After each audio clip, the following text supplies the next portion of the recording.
I didn't say that. That was a joke. Yeah. I was joking when I said that. What?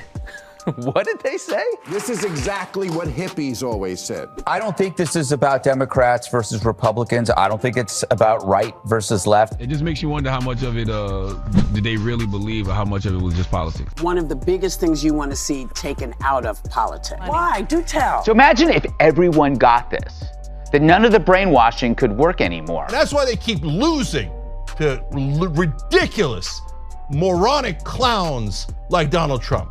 And they had a superpower, and that superpower was their ability to see what was true.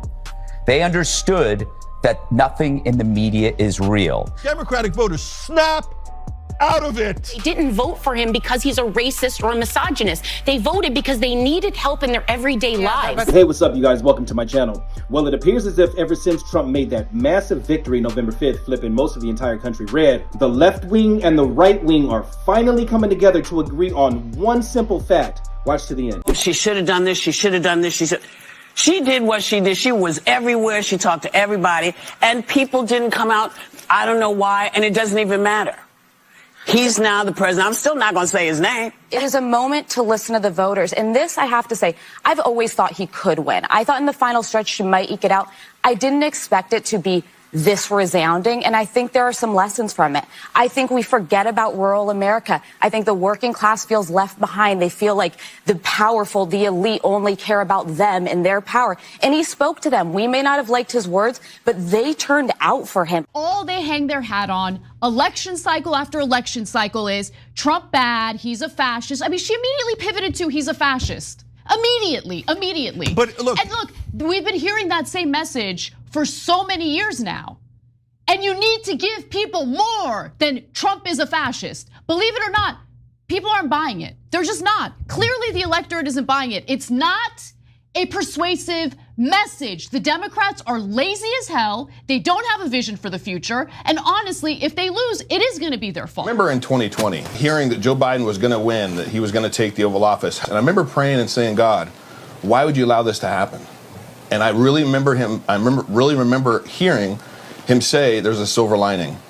It's so people can wake up. Woke up today to the headline that Trump had called for a firing squad for Liz Cheney.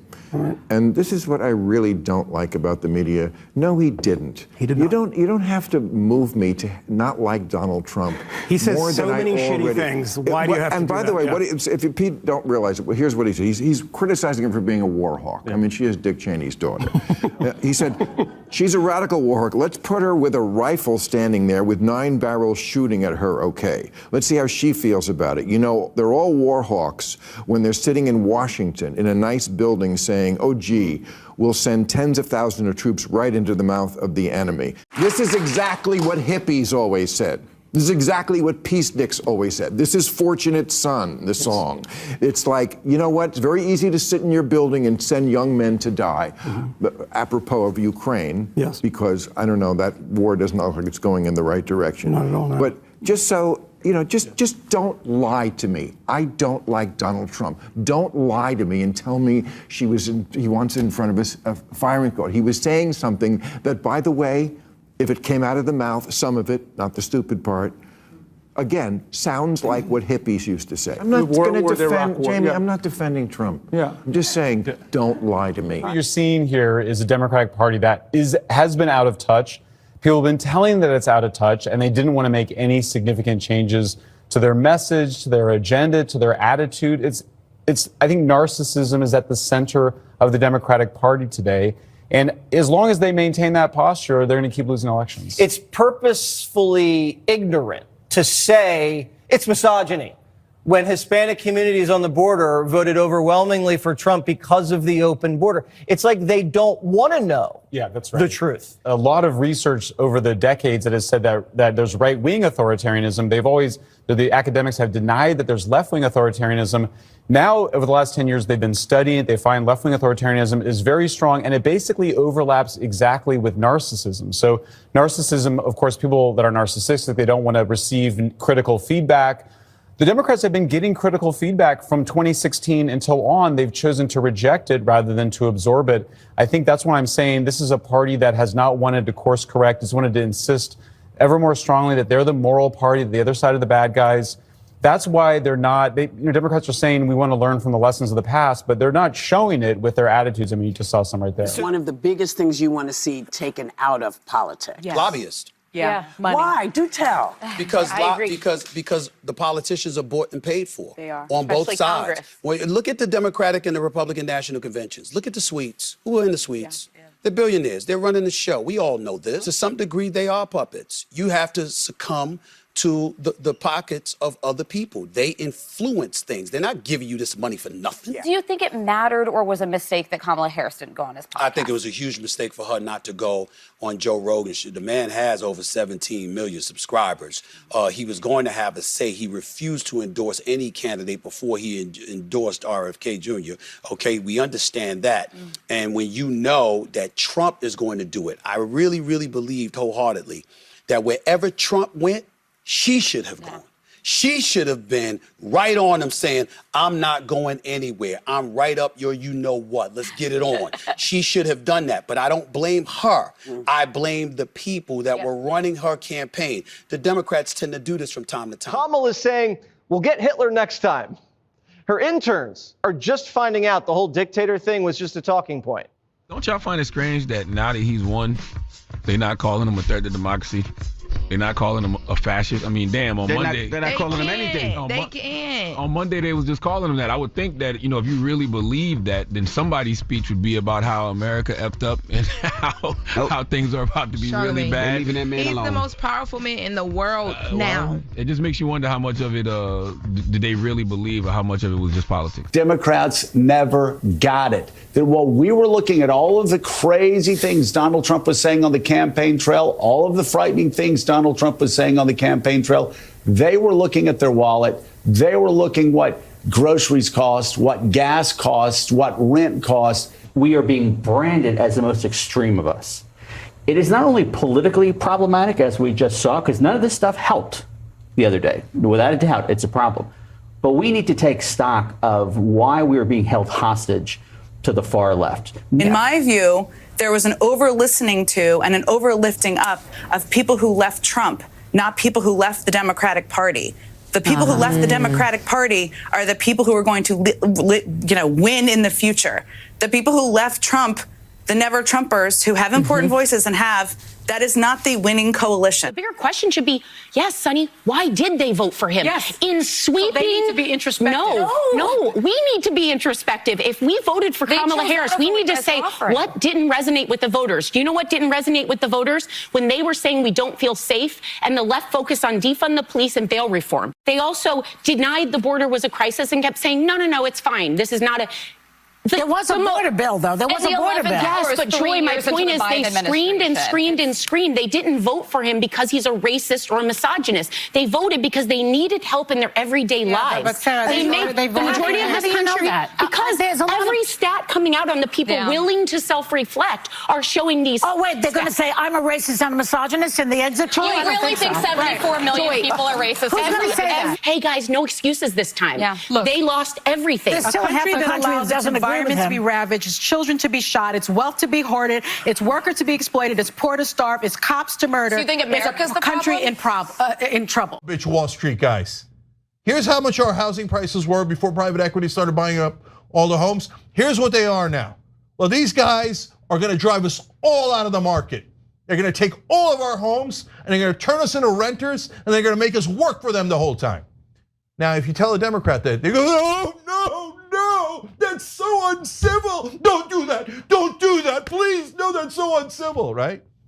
You know what that resonates with? The average American who didn't go to Yale with you, okay? And who isn't planning to be a lobbyist afterwards, and who doesn't have nothing but banker friends. The average American wants you to be pissed, because they're pissed because they can't afford houses anymore. Imagine if somebody said, I'm not gonna stand for it. We had houses, you're gonna have a house. And if I gotta go after every son of a bitch on Wall Street, then that's what I'm gonna do, okay? Oh, no way. There's a 0% chance any weak Democrat will ever do that for you. They'll never fight for you. They'll never fight for you. And that's why they keep losing to ridiculous, moronic clowns like Donald Trump. How do you lose to a guy like that? Twice. You think they'll learn anything? They'll learn nothing. Nothing. You know, they go talk about woke mind virus. A lot of that is BS. There's a Washington mind virus. Money. Money's supposed to lead to victories. You raised $1 billion. Where the F is our victory? And they say, oh, Jake, you're too angry. Too angry? What? You think, does Donald Trump look like he's kind? Does he look like he's in a good mood? I mean, no, people want some sort of reaction from their politicians. They want them to represent them, to fight for them. But that has never occurred to a Democrat outside of Bernie Sanders, and probably we never will. So look, I have no interest in listening to a single Democratic politician ever again. They can go kiss my ass, they can do whatever they want, and we never listen to them anyway, and they hate us because we're right and they're wrong. They're always wrong, and they hate us for being right. So the next time that some son of a bitch on MSNBC or in the Democratic Party tells you, oh no, be a good boy and girl, be civil, and vote for Democratic leaders, they know what they're doing. Those are the same goddamn liars that told you that Joe Biden was totally fine, that he was young and he was dynamic behind the scenes, and it wasn't a problem at all. At that point, he was down 8 points nationally. He was getting slaughtered. He was down by 18 in Iowa, and I could go on and on. They've been lying to you the whole time. If you're on the left, you're a Democratic voter. Wakey, wakey. I need to wake you up out of the hypnosis that you're in, that Morning Joe and The View and all of mainstream media has put you in. They're lying to you. Why do you think they keep losing?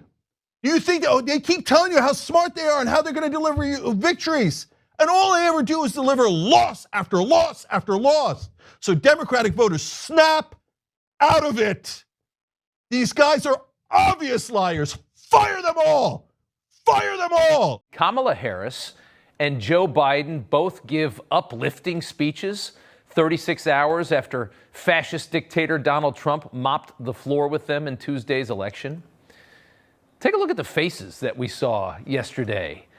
Is this how the leaders of a free nation should look while they relinquish power to authoritarianism? So calm, happy in some sense. Kamala Harris honestly looked relieved yesterday. Joe Biden was oddly chipper, like he had a new lease on life as we lose our country. Listen to the president and vice president discuss how they plan to make Donald Trump's re-entry into the White House as smooth as possible. I'll fulfill my oath, and I will honor the Constitution. On January 20th, we'll have a peaceful transfer of power here in America. I also told him that we will help him and his team with their transition, and that we will engage in a peaceful transfer of power. You will?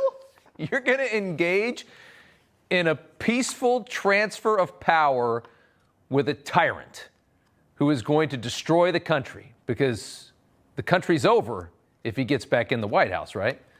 That's what they told us, wasn't it? In fact, I think they told us that about 10,000 times for the past 3 years. What? What did they say? What a difference a lost election can make, because in case you need to see it again, here's how they've sounded for the past 3.5 years. Donald Trump and the MAGA Republicans represent an extremism that threatens the very foundations of our republic. Someone who suggests we should terminate the Constitution of the United States should never again stand behind the seal of the President of the United States. But if he does, we'll make his transition as smooth as possible. If there's one thing that you hope their voters realize, it's just how much they have been gaslit for the past 8 years. How would they ever trust the machine again after being duped this hard? All the nonsense they spun to you was just designed to scare you into voting. What a gut check moment for the disciples of the left, and they are very loyal disciples, aren't they? Can we all please remember this when they start calling J.D. Vance a Nazi in about 3 years? Because you know that's coming. And that's why we are here today talking about the Democratic Party moving toward the neocons. And I'm pissed about that. And not having a president of the United States who admires dictators and is a fascist. It's totally phony, and she is a coward, and honestly, she disgusts me on this issue beyond belief. And my biggest issue with it's not just Kamala Harris, it's just the Democratic Party overall, right? They have no vision for the future. They don't feel like they need to really think anything through. All they hang their hat on, election cycle after election cycle, is Trump bad, he's a fascist. I mean, she immediately pivoted to he's a fascist. Immediately. But look, and look, we've been hearing that same message for so many years now. And you need to give people more than Trump is a fascist. Believe it or not, people aren't buying it. They're just not. Clearly the electorate isn't buying it. It's not a persuasive message. The Democrats are lazy as hell. They don't have a vision for the future. And honestly, if they lose, it is going to be their fault. She was awful in this town hall. MSNBC does propaganda. These are the same people who told you that Joe Biden was young and dynamic and had no problems at all. And they said, we meet with him behind the scenes and he'll talk for 3 hours and be the most, and then he goes on and debates, says, we're going to defeat Medicare, right? So they're literally lying on purpose. And here they are, they're running interference for Democratic politicians so you don't blame the person who actually ran the campaign and the consultants and the lobbyists who ran those campaigns, because they're best friends with the people that work at MSNBC. There was no soul searching. All there was finger pointing. If they did soul searching, they'd figure out why they actually lost this race, which is that they did not appeal to the voters enough and they did not deliver enough for the voters. And instead, all they did was these semantics of Queen Latifah and we love celebrities and CEOs. That's why you should vote for us, which was the worst possible strategy. It was, in its purest form, the death of fake news, the collapse of brainwash. For some reason, what usually worked before fell on deaf ears, which makes us wonder, how did this propaganda not work on millions of Americans, even as the media industrial complex orchestrated its typical fury? It was as if the population was vaccinated against a virus that the elites had no immunity for. Call it a hoax dewormer, a drug against brainwash. And it worked, because this time around, the world post-election seems pretty serene. New York City, surprisingly, isn't on fire. The only noise you hear is in the media. Everyone else is getting on with their lives. You have to look for the drama online at MSNBC or The View. But how long will this calm last? After minimal self-reflection, even the New York Times is back at it. Trump will fulfill his promise to be a dictator on day one. He sends troops into neighborhoods like my own to try to round up undocumented immigrants, that he sets up a network of camps. Mass deportations. It would likely plunge the United States into something like a recession. His tariffs, likewise, promise to spike prices for most Americans and cause costs to go up dramatically. That version of Trump could result in abandoning Ukraine to advancing Russian armies, could result in extraordinarily erratic foreign policy in the Middle East. So if we know they're never going to stop, how do we respond? Well, by teaching the rest of the public the skills you developed for seeing through the BS. It's like X-ray vision for excrement. So stop looking at this as Republican versus Democrat or left versus right. It's us versus the brainwashers. And we need to expand our team. It's up to us to convince Kamala voters that they were gaslit too, and make the truth more prominent than Jesse's bald spot. Because again, why are Republicans and even some Dems not acting crazy when the Kimmels and the Hostins and the Maddows are? And how can you explain that the media loved Biden to the end until they didn't? Then they tossed him aside for Kamala, who they hated to the end until they didn't. It was a brainwash machine.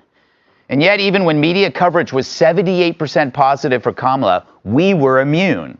It's like we discovered a superpower, a force field against hoaxes and media lies. So how did this happen? Well, for many years, people assumed the media had their best interests in mind, the truth. But as the media grew, so did their bullseye. And you experience what's called the Gell-Mann amnesia effect, when you suddenly can gauge the truthfulness of an article because it's about you or your life.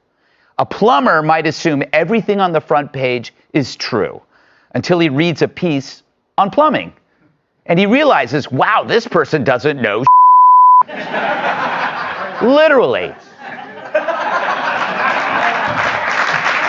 I mean,